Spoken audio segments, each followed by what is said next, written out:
के का मिलल दीवाना के दिल में दुख देके।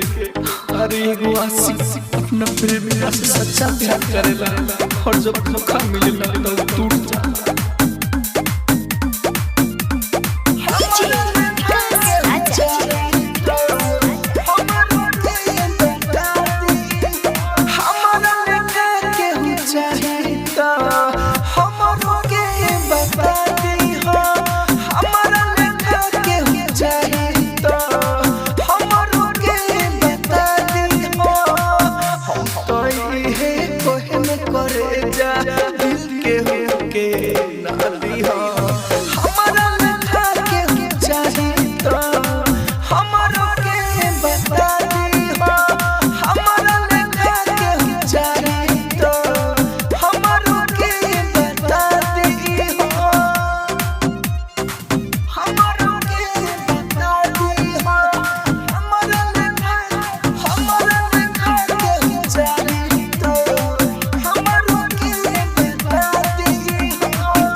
बारी होया मोर देह में मोटिया के पटाती हो।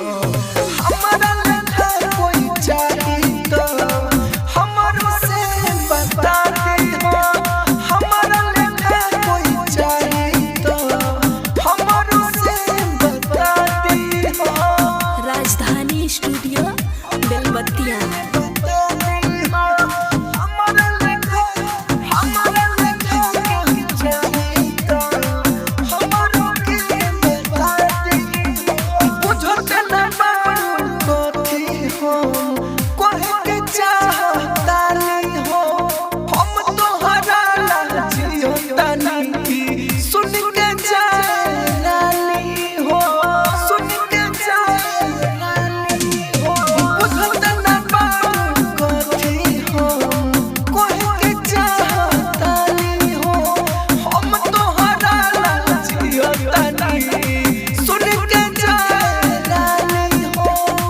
राइटर मनोज राहुल राजधानी के बोले घेट दबा दी हो।